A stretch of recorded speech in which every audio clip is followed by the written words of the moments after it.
Acho que vocês já estão sabendo sobre essa nova lei geral dos concursos públicos, né? Eu trouxe nesse vídeo tudo que você precisa saber para sanar suas dúvidas, seus medos aqui, tá? A gente vai tentar... Eu dei uma sintetizada na lei, trouxe os pontos mais importantes aqui para você sair desse vídeo aqui já sabendo do que se trata, tá? Primeira coisa, a gente precisa saber o que a lei estabelece, né? Aí a gente vai ler o artigo 1º, que diz que esta lei estabelece normas gerais sobre concurso público para provimento de cargos e empregos, para assegurar a aplicação dos princípios da administração pública e do disposto no artigo do inciso 2 do caput do artigo 37 da CF. Né? E o parágrafo 1º diz assim, que os concursos públicos serão regidos por esta lei e pelas leis e regulamentos específicos, né, no que forem compatíveis com essa lei, que é a lei federal, e pelos respectivos editais. Então, é isso que essa lei estabelece, normas gerais sobre concurso público, tá? Então, vamos lá. A quem essa lei não se aplica, tá?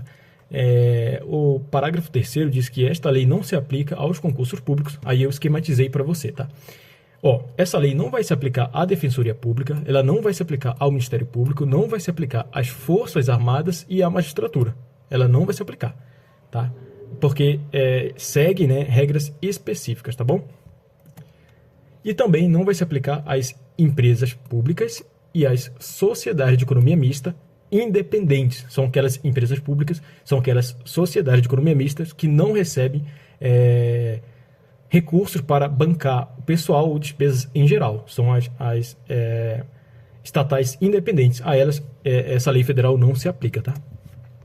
Agora eu trouxe os pontos mais importantes aqui. A partir de agora a gente vai ver as partes mais importantes e meio que interessantes aqui dessa lei, tá? Essa é a palavra, interessante. Artigo 8º diz assim: o concurso público poderá ser realizado total ou parcialmente à distância, de forma online ou por plataforma eletrônica, de acesso individual, seguro e em ambiente controlado, desde que garantida a igualdade de acesso às ferramentas e dispositivos do ambiente virtual, tá? Esse artigo 8º aqui, sem dúvida, é o artigo mais polêmico, né, dessa lei, tá? Então, ela traz a possibilidade de os concursos públicos serem realizados total ou parcialmente à distância, de forma online ou por plataforma eletrônica com acesso individual, seguro e em ambiente controlado, tá? Bom, se isso vai dar certo, quando que isso vai ser implementado, a gente não sabe, né? Eu quero que você deixe nos comentários aí o que você acha dessa nova lei e desse artigo 8º, tá? Agora, o parágrafo único diz assim: a aplicação do disposto neste artigo depende de regulamentação, tá? A aplicação desse artigo 8º aqui depende de regulamentação, e essa regulamentação pode ser geral para todo ente, por exemplo, ente federal, por exemplo, para a União, pode ser uma regulamentação que estabelece, que regulamenta o artigo 8º para a União, ou no âmbito, por exemplo, aí, de cada órgão ou entidade, tá?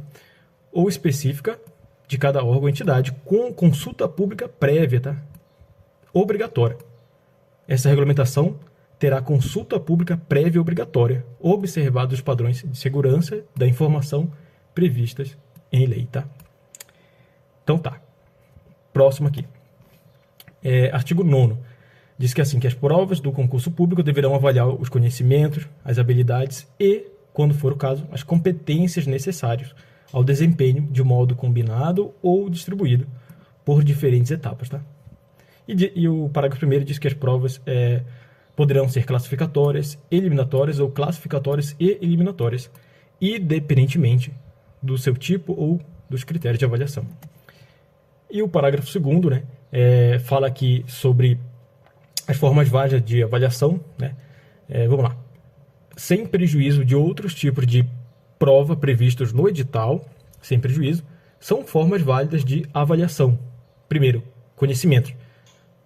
Provas escritas, objetivas ou dissertativas e provas orais que cubram conteúdos gerais ou específicos, né? Agora, de habilidades. A gente já viu de conhecimentos, agora de habilidade. Elaboração de documentos e simulação de tarefas próprias do posto, bem como testes físicos compatíveis com suas atividades. E de competências, né? O que é isso? É avaliação psicológica, exame de rigidez mental ou teste psicotécnico conduzido por profissional habilitado nos termos da regulamentação específica. Então, são formas válidas de avaliação, segundo a lei, que tratam de conhecimentos, habilidades e competências. Tá? E o parágrafo 3º diz que o edital deverá indicar, de um modo claro, para cada tipo de prova, se a avaliação será de conhecimentos, será de habilidades ou de competências, facultada a combinação de tais avaliações em uma mesma prova ou etapa. Tá? Agora, eu dei um pulo aqui para o artigo 10, tá? Que diz assim: a avaliação por títulos terá por base os conhecimentos, habilidades e competências necessários ao desempenho e terá caráter classificatório. Tá? Títulos não pode ter caráter eliminatório, é apenas classificatório, segundo a Constituição Federal. Então vamos lá. Artigo 13º aqui, artigo 13, que diz assim: esta lei entra em vigor no dia 1º de janeiro do 4º ano após a sua edição. Tá? Então, essa lei vai entrar em vigor apenas, tá? Isso aqui é a regra, no dia 1º de janeiro do 4º ano após a sua edição. Mas olha aqui, a exceção. Podendo sua aplicação... Que aplicação? Aplicação desta lei. Podendo sua aplicação ser antecipada pelo ato que autorizar a abertura de cada concurso público. Ou seja, em regra, essa lei só vai entrar em vigor dia 1º de janeiro do 4º ano após a sua edição. Porém, se o órgão X que vai abrir um concurso quiser aplicar essa lei, ele pode, tá? Porque diz assim: podendo sua aplicação ser antecipada pelo ato que autorizar a abertura de cada concurso público. Tudo bem?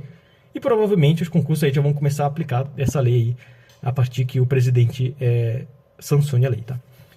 Agora, o parágrafo 1º diz assim: esta lei não se aplica aos concursos públicos cuja abertura tenha sido autorizada por ato editado antes de sua entrada em vigor. Ou seja, todos os concursos que já foram abertos aí e autorizados, essa lei não vai se aplicar, tá? Apenas os próximos depois da sanção do presidente.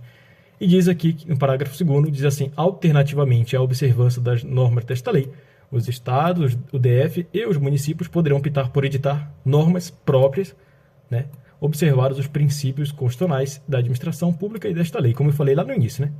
Então é isso, pessoal. Deixa nos comentários o que você acha dessa lei, se você gostou, se você não gostou, né? Então, junto, falou, fica com Deus e até a próxima.